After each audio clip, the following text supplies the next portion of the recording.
নমস্কার বন্ধুরা, আশা করি আপনারা ভালো আছেন। আপনাদের আমি বলছিলাম আমি সুবিধা হলে বাবার সাথে আবার কথা বলবো।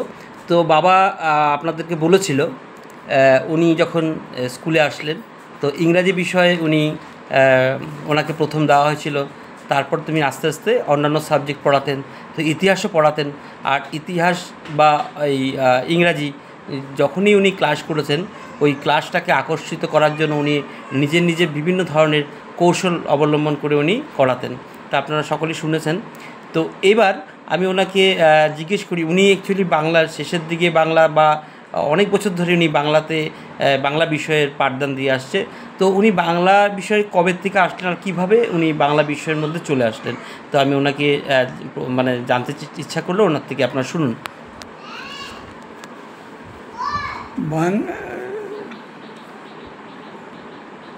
বাংলা বাংলা তো আমার খুব প্রিয় সাবজেক্ট। আমাকে যখন প্রথম বাংলা ক্লাস 7-এ দেওয়া হলো, ক্লাসে ঢুকলাম। আর আমার পড়াবার একটা প্র্যাকটিস ছিল যে আমি সাধারণত বই খুলে দেখে পড়াতাম না। আমার স্যার একজন আসছিলেন, দেবব্রত আদিত্য চৌধুরী। তিনি একবার প্রসঙ্গক্রমে আমাকে বলেছিলেন, রঞ্জিত যখন ক্লাসে যাবে তখন যে সাবজেক্টই পড়াও ভালো করে স্টাডি করে যাবে। তো বন্ধুরা, আমি মাঝখানে একটা কথা বলি। এই যে দেবব্রত স্যারের কথা যে উনি বললেন, উনি কিন্তু ওনার কথা উনি তার আগে আমি অন্তরঙ্গ আলাপে আপনাদেরকে শুনিয়েছিলাম। ওই স্যারের কথা কিন্তু উনি সেই প্রসঙ্গটা উনি বলেছিলেন যে ওই স্যারের উনি কিন্তু বিরাট প্রিয় ছাত্র ছিলেন আর স্যারকে খুব মানতেন। না, স্যারের অনেক পরামর্শ নিয়ে উনি আগামী মানে দিনগুলোতে উনি কাটিয়েছিলেন। সেই কথাটা আমি স্যার দেবব্রত নামটা শোনাতে আমি আপনাদেরকে একটু জাস্ট মনে করিয়ে দিলাম। তো যাই হোক, তো উনি যে ওনার পরামর্শ মতো কী করতেন শুনেন। উনি একবার বললেন, যখন ক্লাসে যাবে তখন ক্লাসের যে সাবজেক্টগুলো ভালো পড়াশোনা করে যেতে হবে, রেফারেন্স বই থাকলে পড়তে হবে। আর ক্লাসে গিয়ে সোজাসুজি ছাত্রদের আকর্ষণ করার জন্য সেই প্রসঙ্গ নিয়ে, যেমন বাংলা পড়াতে গেলাম, প্রথমে লেখক পরিচিতি, সেই সম্বন্ধে অনেকে জানেন না বা দেন না, লেখক পরিচিতিটা দিতে হয়। ক্লাস 6 না 7-এ যেন যখন পরে একটা কবিতা ছিল, প্রার্থনা কবিতা বোধহয়, রবীন্দ্রনাথের লেখা নাকি। হ্যাঁ, আমার মাথা মতো করে দাও হে তোমার চরণ ধুলার তলে, এই কবিতা আর কি। সেটা বুঝাবার আগে আমি রবীন্দ্রনাথ সম্বন্ধে একটা মোটামুটি তার কবিসত্তা এবং অন্যান্য সাহিত্য সম্বন্ধে তার অবদান সেটা নিয়ে আলোচনা করে মূল কবিতাটা শুরু করেছি।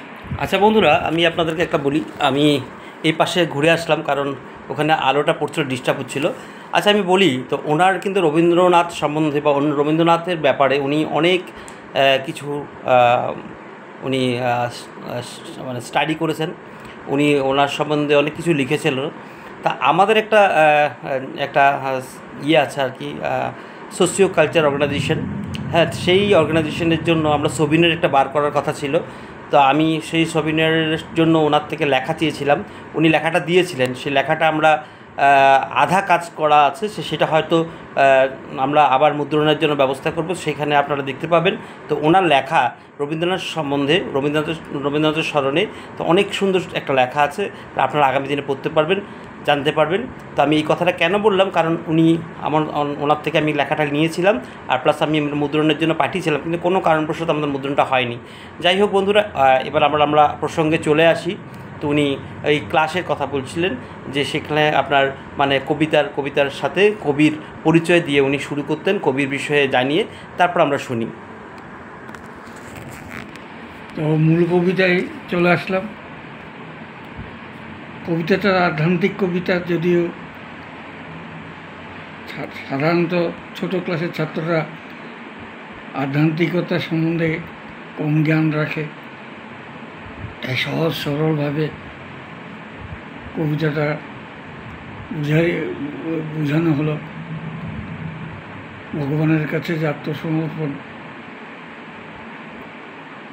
এবং ঈশ্বরের প্রতি যে ভক্তি, অহংকার যে উন্নতির বাধা সৃষ্টি করে, সেই জন্য কবি ভগবানের কাছে প্রার্থনা করছেন, আমার মাথা নত করে দাও হে তোমার চরণ ধুলার তলে, সকল অহংকার হে আমার ডুবাও চোখের জলে। এইভাবে সম্পূর্ণ কবিতাটা আমি শেষ করলাম। আর একটা কথা, এটা তো কবিতা, আমরা যখন মানে গদ্যগুলো আপনি কিভাবে কী করতেন মানে এটা, আর ওই কবিতাতে তো আপনি ওই আবৃত্তিও করার কথা বলতেন, আবৃত্তিও করতে বাচ্চারা? কবিতাটা নিজে আবৃত্তি করে ছেলেদেরকেও উৎসাহ দিতেন, উৎসাহ দিতাম, এবং তারাও অনেক সময় কবিতা পাঠ করে শোনাতো। আচ্ছা আচ্ছা। আর গদ্য সাহিত্য যে অ্যাকচুয়ালি একটু মানে রস কম পায় না বাচ্চারা, একটু বোর হয়, তো ওই জায়গাটা আকর্ষণ করার জন্য আপনি কি অবলম্বন করতেন? ওইটাই, ওই গদ্য সাহিত্যের গল্পগুলি আগেই তার বিষয়বস্তু জেনে নিতে হয় এবং সেইভাবে সহজভাবে ছাত্রদেরকে বোঝানো হয়। আচ্ছা আচ্ছা। না, আমরা অ্যাকচুয়ালি আপনি জানেন না বা আপনারা সকলেই জানেন যে শিক্ষকতা আমিও এই ইয়েতে আছি, তো এটা আমার জীবনে আমি অ্যাপ্লাই করতে পারবো। আর যারা বন্ধুরা আপনারা শুনছেন, যারা এই পেশাতে আছেন, মানে এই চাকরি জীবনে আছেন, যাদের মানে এই শিক্ষকতা যাদের সাধনা, তাদের এই কথাগুলো নিশ্চয়ই অনেক কাজে আসবে আগামী দিনে। তো যাই হোক বন্ধুরা, আমরা বাংলা কবিতা, বাংলা গদ্যের কথা জানলাম। এবার এখানে অনেকেই জানেন বা বর্তমান যে অবস্থা, বাংলা ভাষা বা বাংলার যে ভাষা বিদ্যালয়গুলো আছে সেগুলোর অবস্থা খুবই শোচনীয়। আজকাল বাংলার প্রতি আকর্ষণটা কমে গেছে। তো আমি ওনাকে জিজ্ঞেস করব বা ওনাকে আমি বলবো যে যারা বাঙালি পড়ুয়া আছে তাদের উদ্দেশ্যে উনি কিছু বলবেন নাকি?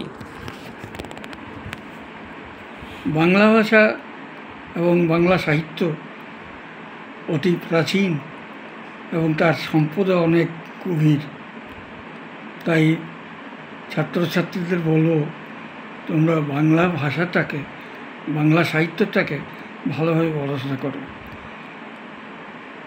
নিজের পাঠ্যবই ছাড়াও বাংলা সাহিত্যে যারা বড় বড় লেখক, শরৎচন্দ্র, বঙ্কিমচন্দ্র, রবীন্দ্রনাথ, এদের লেখাগুলি ভালোভাবে পড়লে পরে বাংলা ভাষা সম্বন্ধে এবং সাহিত্য সম্বন্ধে অনেক জ্ঞান হবে এবং আমাদের ভাষাটা আরও সমৃদ্ধ হবে, সেটাই আমি আশা করি।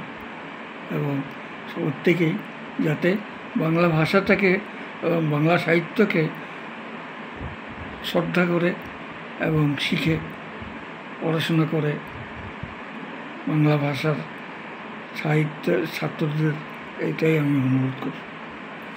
ওটাই কারণ কি, বাংলা স্কুলগুলোর অবস্থা খুবই শোচনীয়। তো যারা বাঙালি মানে পড়ুয়া, যারা বাংলা বিষয় নিয়ে পড়ছে, তারা যেন বাংলা সাহিত্যটাকে শ্রদ্ধা করে, ভালোবাসে আর বাংলা বিষয়ে জ্ঞান অর্জন করে। উনি ওইটি কথা বলতে চাইছে যে বাংলা বিষয়ে জ্ঞান অর্জন করে, তাই উনি সকলকে সেই ব্যাপারে উনি আহ্বান করছেন যে বাংলাটা যেন সাহিত্যটা বিষয়ে জানে, হ্যাঁ, তো বাংলাটা যেন ভুলে না যায়। তো এখন অবস্থাটা খুবই শোচনীয়। তার জন্য যারা পড়ুয়া আছে তারা বাংলা ভাষাটা শুদ্ধভাবে, ওনার কথাটা হলো কি, শুদ্ধভাবে বিশদভাবে এই বিষয় নিয়ে তারা যেন আরেকটু স্টাডি করে, বাংলা বিষয়টাকে যেন ভালোবাসে, বাংলাটাকে যেন চিনতে পারে, জানতে পারে, তার জন্য এটাই উনি আহ্বান জানিয়েছে। যাই হোক বন্ধুরা, আমি এখানে ভিডিওটা শেষ করছি।